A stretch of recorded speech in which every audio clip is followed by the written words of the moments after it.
Well, if you saw my Splatoon video, you know I love roguelikes. Too bad you didn't.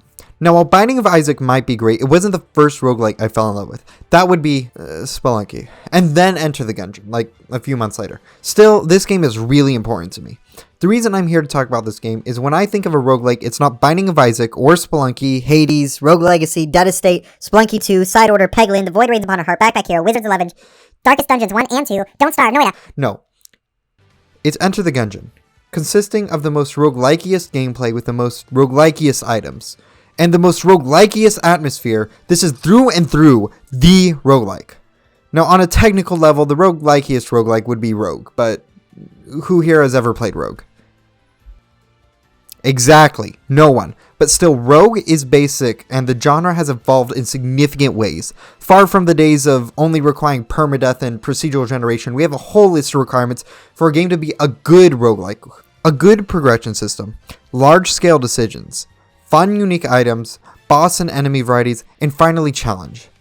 Now, of course, there's a lot of things that make a game good, but these are what applies specifically to roguelikes. A progression system. Every single game on Earth has this, from story-based games like Undertale to Pac-Man. Progression can be in terms of character, power, or gameplay, but for a roguelike, this is a challenge. That's why a lot of them cheat. So how does a good roguelike bypass this difficulty? Unlocks. Items that, while not making the game easier, it makes you feel like you are making a difference. One of the absolute kings of unlocks is, of course, The Binding of Isaac. A game created by Edmund You know this already. You've played it. If you haven't, you know someone who has. This game is massive, with unlocks galore. With 34 playable characters and 13 endgame scenarios, it gives players a whole load of unlocks with just the boss unlocks, not including special unlocks and challenges.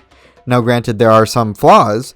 Most unlocks here are by fighting bosses, with very few coming from unique actions. In addition to this, the challenges are boring. But the character unlocks and item unlocks are expansive, but that doesn't make it perfect. Enter the Gungeon follows this formula of item unlocks to aid in progression. Most items can be bought in an outside store for in-game credits. While not as challenging as many of the other items, it defeats one of the main problems of early game unlocks in Binding of Isaac. That being having to replay the game 10 times before you get to good content, which is a choice. Now, if you're a veteran of this game, you probably forgot about this grind. Keep in mind, for a new player, it's a lot more interesting to buy an item out of a few choices rather than do the same thing over and over again. Now, something I didn't mention earlier is Isaac has something I like to call challenge unlocks, forcing the player to do unconventional challenges to unlock interesting characters, not to be confused with challenge unlocks. Anyways, a good example of a hard unlock is the tainted characters, taking players up an alternate path way back to the beginning of the game through a door in which you have to break a single skull with an X on it to get a card, which you should only use after defeating Mom.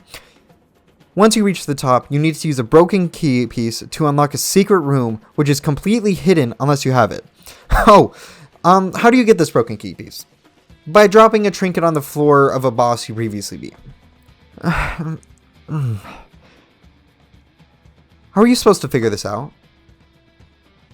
Now, to give the benefit of the doubt, the first time opening Mom's chest, the player drops Mom Key, an infinite use broken key piece, which will allow a player to find one tainted character. This key will not appear in this chest again. The player is never told how to get broken keys. Isaac is what I call a wiki game, a game where you can get the most enjoyment by pulling up a wiki. This is boring to me. For contrast, Enter the Gungeon's biggest unlock is the Gunslinger. This fella is unlocked by using the bullet that can kill the past, which is clearly shown through obvious rooms on the Paradox, which is unlocked by using extremely obvious pools of void by a character and killing their past, which you were already planning on doing anyways. Once you kill the Paradox past, you respawn as the Gunslinger at the beginning of the game, beating the game again as the Gunslinger, which, may I remind you, you were going to do anyway, unlocks him permanently. This is how you do a hard unlock and have unique, interesting progression. Every item and character in Enter the Gungeon is clearly spelt out. Sure, you might not know what they are going to get, and it still takes effort, but you don't need to rely on a wiki. Now, this system isn't perfect.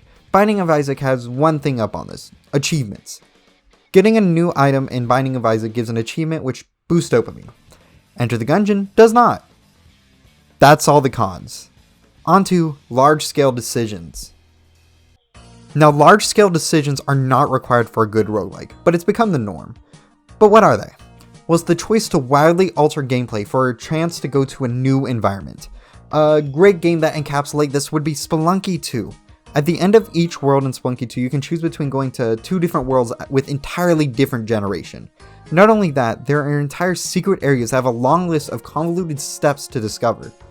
Now this is far better than Binding of Issac. Enter the Gungeon has a far better philosophy than these alternate areas, the main aspect being that these are not alternates. Rather a bonus challenge that rewards the player with unlocks bonuses and sometimes punch out. These areas, I must repeat, are optional and do not replace the main areas. I clarify this because I have not once stepped foot in the jungle since day 1 of Spelunky. Allowing players to take extra risk for proportional reward without taking away the reward from somewhere else is great. I'd go as far to say it's genius. If you know, this didn't only require a bit of foresight. Don't worry, I still love you. And these areas are really fun and interesting to get to. Rather than just blow up block 82, it requires interesting thoughts and processes to get to these areas. For the Obelette, you need to take the only fireplace that appears in the entire game and douse it with a liquid. While simple, the thought process makes itself clear when you find the exact same room repeatedly over a course of dozens of runs. Hell, I'd say it's inevitable that you accidentally shoot it with a water gun at some point. And there's a major secret area for every single floor with pretty intuitive secrets. Some that might take a while, but really easy to find on accident. And once you find it enough on accident, you start recognizing the patterns. A fun secret that rewards the players while still allowing base content. Now, if you're looking for fun, unique items, no one else is king other than... Didn't we do this one already? Well, either way, I can't even say Enter the Gungeon has Issac beat. With these items that drastically change the gameplay experience. I almost will never feel disappointed by the end of a run, and honestly I can't say the same with Enter the Gungeon. But is that what makes a good roguelike? Kind of. It's more of a luck-based roguelike. But I did mention before that most fans of roguelikes are in it for the skill, and I can honestly say Issac does not have this in spades. I feel more like I'm playing a slot machine in Issac than anything else. Sure, there is definite skill involved, but I can't say I feel like my skill is something that got me a win. I have never felt that way with Enter the Gungeon. Even with an OP build, I have never felt luck got me to a win, because while good items will definitely help, I can say you can beat the game with base items. You can't say that with Issac though. Does that make it bad? No. Just different. But the question here is what makes a roguelike a roguelike. And while chance will always be important aspects to roguelike, I do think skill is more important in the end. So boss and enemy variety. Some games have it, some don't. But one that is truly excellent at it is Dead Estate. With 14 entirely unique bosses that have wildly different attack patterns and methods to defeat them in 68 different enemies. Which, while this might not sound like a lot, Dead Estate is tiny compared to a lot of roguelikes. But the amount there, it is stuffed with content. This is something I believe is respectable, as I'd rather have a full shot game jam-packed with content rather than a 100-hour game with almost nothing. But there is a problem with all the enemies and bosses, which comes down to enemy differences. These enemies do not attempt to work well together. There are 2 types of enemies, one that chase and one that shoots, with very few exceptions. And sure, while they all have different attack patterns, you do not feel it while playing. I almost feel like I'm doing the exact same thing every room, as all the rooms are shaped the exact same, with the only difference between them being furniture and spikes. While I do have to account for different enemies, the overall strategy stays the same. This goes for bosses as well, either run away from them or keep a distance, with almost no exceptions. Enter the Gungeon is different, entirely so. Every room I need to change my strategy. Enemies work well together in clear ways. An enemy floods a room with bullets while others chase, or an enemy buffs another, forcing me to go after it while being chased. Bosses will have multiple attacks that force me to react immediately or die. I haven't really felt that with Dead Estate. Not only is variety important, it needs to have a purpose. Challenge. Simple. Is this game challenging but still rewarding? Like Hades, for example. In fact, I'd say the challenge of endgame Hades and Enter the Gungeon is pretty comparable, but it doesn't feel the same.